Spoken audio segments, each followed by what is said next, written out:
Assalamualaikum warahmatullahi wabarakatuh. Perkenalkan, saya Noval Ikhlas Satria dari kontingen UIN Raden Mas Said Surakarta di bidang lomba inovasi bidang iklim, limbah, lingkungan, dan sumber daya terbarukan. Di sini saya mau mengadakan sesi wawancara, yakni memberikan pertanyaan-pertanyaan yang terdiri dari indikator-indikator bahwasanya apakah yang berkaitan dengan bidang lomba kami dan judul kami, yaitu tentang alat elektrokoagulasi atau alat pengolahan limbah air wudhu. Nah, di sini masyarakat itu apakah bisa menerima atau belum, makanya perlu diadakan sebuah pertanyaan, sebuah survei.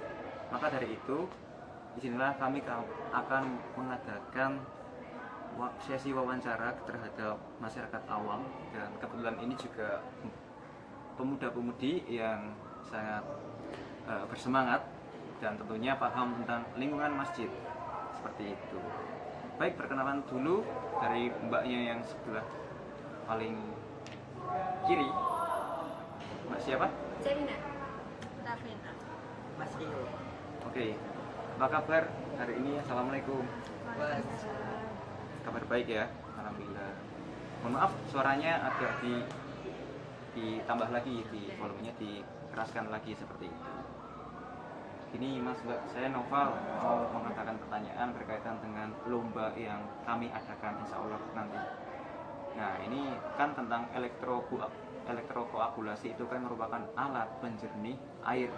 Tentunya air yang masih dalam kategori keruh gitu. Nah, soalnya kan nggak semuanya masjid itu kan airnya kan jernih ya. Tentunya ada air yang berbeda-beda, ada yang keruh, ada yang tercemar bahan-bahan tertentu, ada yang tercemar kotoran dan lain sebagainya. Nah, saya mau menanyakan dan meminta tanggapan dari Mas Mbak semuanya yang ada di sini tentang alat elektrokoagulasi dan menanyakan seputar lingkungan masjid yang kaitannya dengan air wudhu, seperti itu. Bisa dimulai ya? Yang pertama, ini ada pertanyaan Mas Mbak. Kira-kira berapa ya luas masjid yang Anda, di sekitar Anda itu? Luas masjid di sekitar Anda kira-kira berapa? Ada yang tahu luasnya? Mbaknya? Kurang tahu. Mbaknya? Kurang tahu juga sih. Kurang tahu juga. Oh, kurang tahu. Tapi masjidnya itu cukup untuk jamaah masjid yang pada umumnya ya? Iya. Jamaahnya juga banyak. Berapa jamaahnya kira-kira? Ada yang tahu? Hafal nggak? Enggak hafal. Misalnya berapa soft? Satu soft, dua soft? Dua soft. Dua soft ya? 2 sampai 5. Wah, banyak juga ya di masjidnya mbaknya. 2 sampai 5. Kan di masjid itu kan ada air wudhu kan mbak ya? Nah, aku pengen tahu Mas Mbak semuanya, tahu nggak sih asal usul atau dari mana sumber air wudhu yang digunakan di masjid itu? Ada, apakah itu air payau, air laut, atau air tawar? Air apa mbak? Air tawar. Air tawar. Air Ya? tawar. Air tawar. Nah, selain untuk wudhu, biasanya digunakan untuk apa sih penggunaan air di masjid itu? Untuk wudhu saja sih. Wudhu juga semuanya ya. Nah, pertanyaan selanjutnya, kira-kira apakah sumber air yang ada di masjid kira-kira itu mencukupi nggak buat melakukan wudhu seperti itu? Cukup nggak? Cukup. Cukup juga ya. Nah, waktu digunakan terus-menerus kan sudah kan digunakan untuk wudhu terus nih. Nah, ada nggak sih di satu saat itu ada kendala dalam menggunakan sumber air, kendala atau hambatan, pernah nggak sih? Itu waktu musim kemarau, Mas. Kemarau ya, sama semuanya ya, ya kemarau. Ada yang tahu nggak sih sumber dana yang digunakan untuk memenuhi kebutuhan air wudhu ini? Sumbernya dari mana dananya, keuangannya? Kurang tahu. Kurang tahu ya. Kas masjid. Ya mungkin ke takmir ya. Iya. Oh, mungkin dari takmir ya atau kas masjid ya. Oke, pertanyaan selanjutnya. Kira-kira Mas Mbak yang ada di sini kira-kira tahu nggak sih kebutuhan air masjid per hari atau tiap bulannya?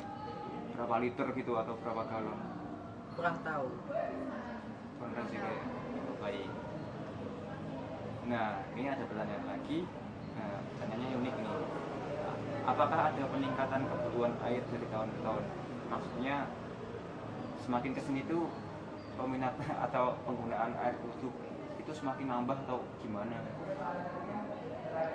Mungkin bisa jadi nambah ya kan, kita nggak bisa memprediksi datangnya jamaah mungkin yang dari luar atau dari musafir datang, atau kita kan juga nggak bisa prediksi itu. Nah, kemungkinan juga nambah. Kalau aku mungkin nggak stuck sih, nggak meningkat. Tepat ya.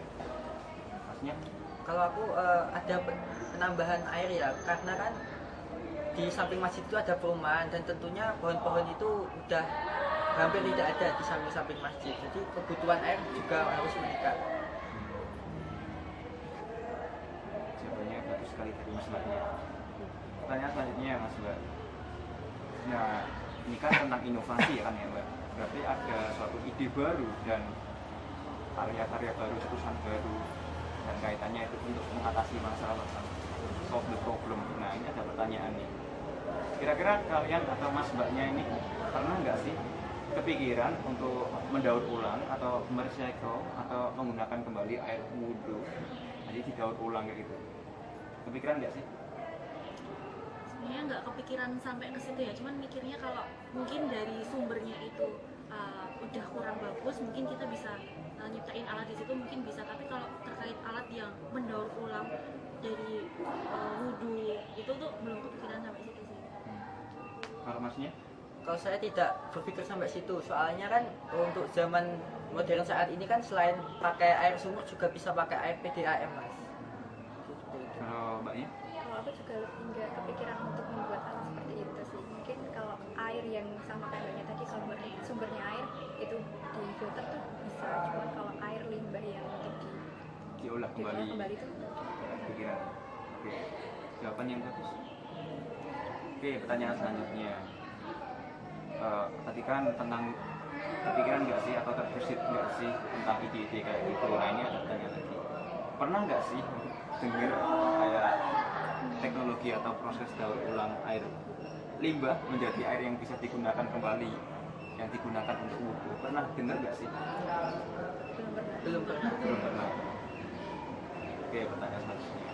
Nah, ini ada yang istilah yang saya sampaikan di awal tadi, elektrokoagulasi. Apakah teman-teman Mas Mbak semuanya pernah dengar istilah elektrokoagulasi? Belum. Belum pernah juga. Pertanyaan selanjutnya.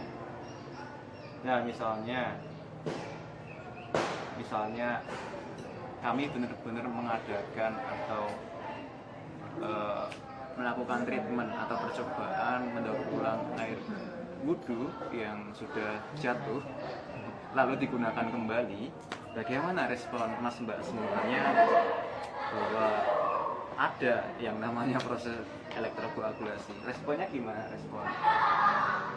Responnya ya masih nggak nyangka aja sih Mas, karena mindsetnya kita ya sebagai orang awam, mungkin kan kita pikirnya kayak air dari susunya orang lain tuh mikirnya kayak yang lebih ke arah-arah negatif gitu. Iya. Kayak gitu sih, cuman nggak kepikiran aja bisa ada alat semacam kayak gitu yang bisa memfilter air daur ulang dari wudhu. Kayak gitu sih. Kalau Masnya sendiri? Kalau saya bagus itu hal, karena itu merupakan terobosan terbaru ya Mas. Apalagi di Indonesia kan ada beberapa daerah yang mengalami kekeringan seperti itu dan perlunya inovasi seperti ini. Iya. Mbaknya? Sebenarnya bagus kalau ada kayak gitu sih, kita nggak banyak membuang-buang air. Cuman di takutnya tuh kayak ya tadi sama mbaknya juga Iya. dari sisi kesehatannya. Iya. Contoh kalau wudhu kan ada berkumur, itu bagian cuci kaki itu kan kayak ada. Iya. Iya, kalau di filter tuh apakah memang itu nanti kuman-kuman atau yang lain itu bisa terfilter semua. Iya.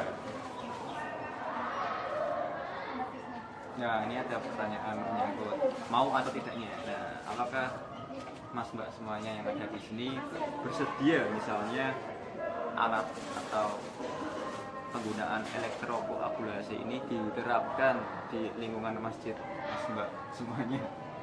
Misalnya diterapkan. bagaimana, bersedia atau tidak? Mungkin kelasnya, Bersedia. mbaknya, ini juga ya. Terima kasih. Ada pertanyaan tadi. Nah, misalnya ada kendala. Nah, tadi kan sudah tahu gambarannya dan sudah diperlihatkan videonya. Dan sedikit banyak sudah tahu tentang gambaran alat elektrokoagulasi atau pengolahan air limbah wudhu. Nah, kira-kira ada nggak sih sisi ketakutan nanti kalau udah diterapin ada kendala atau hambatannya gitu? Kira-kira kepikiran nggak ada hambatannya atau enggak? Menurut mbaknya? Ada sih kayaknya. Apa itu mbak? Mungkin alatnya bertahan lama atau enggaknya. Mbaknya? Sama sih, ketahanan alatnya. Mana? Masnya? Kalau saya lebih ke arah itu alatnya bisa memfilter 100% kuman dan kotoran atau tidak, Mas. Karena masih di Indonesia masih saya rasa belum banyak uji coba seperti itu. Dari sisi higienis. Iya, higienis.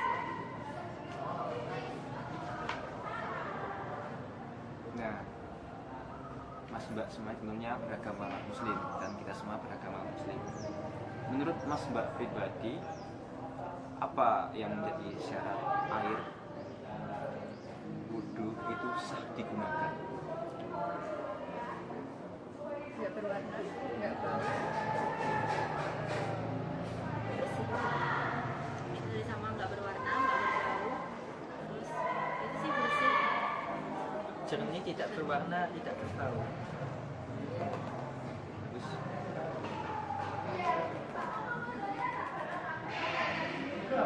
kat Kaki.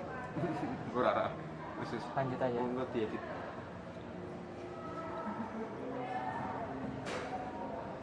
Nah, selanjutnya ini ada pertanyaan yang menggelitik nih. Apakah Mas Mbak di sini yakin bahwa air limbah wudhu yang digunakan itu tentu suci dan bersih? Kurang yakin. Kurang yakin ya? Kurang yakin. Maksudnya kurang yakin juga. Dan ini pertanyaan terakhir. Dan ini agak membutuhkan pertanyaan yang agak panjang karena pertanyaannya diawali dengan bagaimana. Intinya bagaimana keputusan akhir Mas Mbak semuanya jika air hasil olahan elektrokoagulasi ini digunakan di masjid Mas Mbak semuanya? Jadi antara 3 pilihan, A setuju, B tidak setuju, C netral.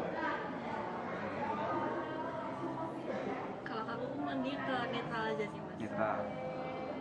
Netral. Netral. Netral juga ya. Baik.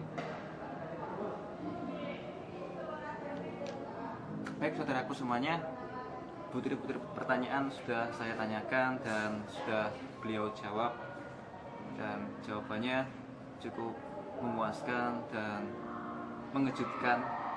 Ada yang bagian setuju dan ada bagian yang netral, ada bagian yang tidak setuju. Karena ini merupakan inovasi yang baru, tentunya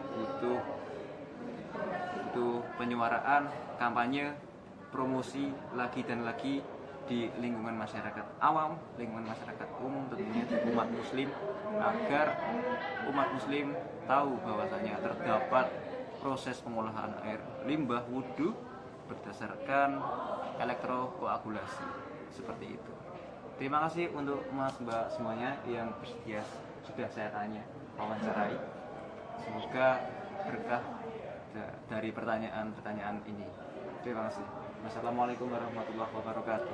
Waalaikumsalam warahmatullahi wabarakatuh.